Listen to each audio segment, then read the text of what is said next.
Why can XRP not break out? Well, let's get into the discussion and give some possible reasons why we see XRP and the price kind of dip after we see a lot of these spikes that we do get. And then obviously, guys, there's a lot of things happening.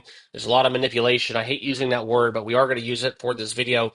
So let's talk some XRP. Let's talk some crypto. And for those of you that are new to the channel, awesome. Welcome. If you haven't done so, hit that like button, hit that subscribe button, join us here, and let's talk about why XRP sees crashes before and after each spike that we do get in the market. Okay. And that's where we're going to dive in this article from the Crypto Basic. First and foremost, I want to share with you guys kind of what we're doing on the Liberation Day, as Trump puts it, where the tariffs are going to be kind of at full throttle. We'll see what happens, how that shakes out. Hopefully, we don't get a lot of volatility, but a lot of people are expecting it. And as always, guys, this is not financial advice, just kind of my thoughts along the way. Always do your own due diligence, okay? But Bitcoin up 1.2%. We're seeing them trade just a little bit below 85K. XRP, on the other hand, $2.11. We are waiting to get below $2. I've been scooping up some XRP every time we dip below $2. Down 13.5 on the week, and for the last month, we have seen red numbers, 20.9% collectively over the last 30 days, but still trading at $2.11. It's kind of just in that wait and see approach, a little bit of sideways action with a downward trend. Nothing to necessarily pound the alarm for, but it is something to monitor. And as we inject all of this tariff discussion, we'll see how much volatility does plague or boost the crypto markets. All right, leave me a comment down below. Do you think the Trump tariff wars or whatever he's going to impose, Liberation Day, as he puts it, is that going to be positive or negative for crypto? We'll see what happens. There's a lot of speculation that the Federal Reserve might have to step in, but this is kind of what we wanted to talk about, okay?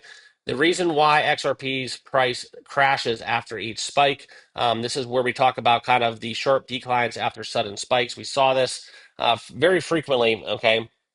Last on March 2nd, when Trump announced XRP would be part of the digital asset stockpile. A little bit of buy the rumor, sell the news as XRP surged 34% in a single day, hitting $3. And then that rally was short lived, dipping 18.83 the next day. And then we have seen this downtrend continue as we have now kind of pushed back and have been chasing that $2 mark on the charts. Okay. Then we did see the SEC abandon its appeal against Ripple. That would have been something where a lot of XRP holders were super bullish on and thought that would be all that we needed to launch XRP. And then next, we did get a slight jump, about 11, 12%. And then within the next 3 days, basically erasing a lot of those gains. So that's kind of where the whales are taking charge, in my opinion, right? The market manipulation is in full effect.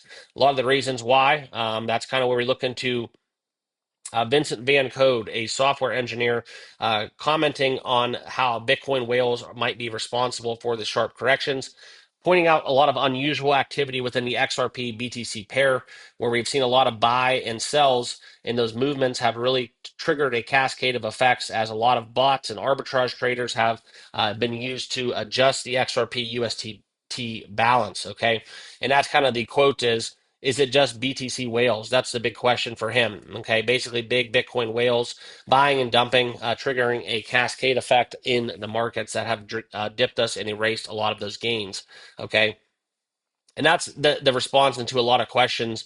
Who the whales that hold billions of dollars in Bitcoin, are they just basically swing trading XRP and other altcoins, buying the rumors, selling the news, kind of taking advantage of those events? And that's kind of what the threat is right now on the price. Is we have a lot of the most bullish catalysts we've ever had in the market, and unfortunately, it's really caused a very unfortunate scene where we haven't seen all of the headlines and the news and the breaking news really have a great impact on the charts. Okay. And that's kind of where he goes into talking about the Bitcoin whales who have their holdings at very low prices could be using, their wealth to manipulate the XRP market and prevent it from basically doing well. And if it does well, a lot of the maxis out there do feel that that will be a deterrent for Bitcoin to get to where it needs to go to. You could talk kind of what, Michael Saylor's been doing, and that kind of goes to that narrative as well. He's buying a crap load of Bitcoin each and every single day. It almost seems like I get a notification that he's bought billions of dollars of Bitcoin. Okay. So the big question right now is, can a higher trading volume solve this market manipulation from some of the Bitcoin whales potentially?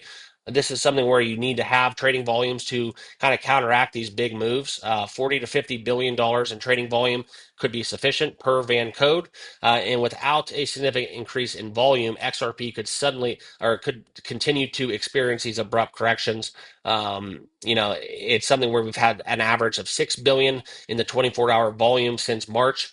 And this is something where, if you want to speculate even further, to hit 50 billion in terms of volume consistently, that would cause potentially XRP to result above $5. Okay, I think personally, when it comes down to it, guys, I think that these are just buy the rumor, sell the news events. I think a lot of traders are getting mixed into the shuffle. There's a lot of XRP holders that have been holding for a long, long time. And unfortunately, a lot of people come in that have made money in crypto that are just getting into crypto, some big wallets, and they're essentially taking some of that capital out, right? They're performing bot trades, swing trades, arbitrage trades, and just really taking advantage of the volatility that we have and a lot of these very sharp reactionary news that we have, news events that we have in the market, such as the SEC dropping their appeal, such as the strategic reserve, and that list goes on and on and on. Okay, so I think that the big thing for us right now is we continue the narrative within the XRP ETFs. Continue to drive in institutional demand. And then obviously, if we can get some retail FOMO to kind of kick in along the way, that's basically all XRP needs. But I know it stinks. A lot of you traders out there are just kind of at a loss. You're at a loss for words as well. And it's something why we watch these videos. We continue to educate and we continue to talk about it because that's the only thing we really can do to withstand some of these ebbs and flows. Because next thing we know, guys, in 1 week's time, XRP could be above $3 once again. Nobody has that crystal ball. Right now, the markets are extremely volatile. I do think that we do get a lot of sell-offs potentially with all this tariff discussion. I think that we've been having a stretch of red days. I think that continues, but I don't think it's something that's going to completely take XRP off of its tracks. I think that for that to get where it needs to go to, that's going to cause a lot of positive momentum for XRP. If we do get some kind of strategic reserve, we do get some kind of government involvement, we do get some ETF, discussions, we do get the more broader narrative, and we get injections into the markets and a flood of inflows of capital. That's going to be something where I think XRP will be a clear winner. But right now, in the markets as it currently stands, there's just so much volatility and so much manipulation happening with some of the rich and the wealthy. It's very hard to maintain any kind of balance and or runs where we can trade organically and continue to develop this price for XRP. So those are my thoughts. Leave your comments down below. Appreciate you giving me a couple minutes of your time. We'll see you guys all in the next video. Have a great rest of your day. Cheers.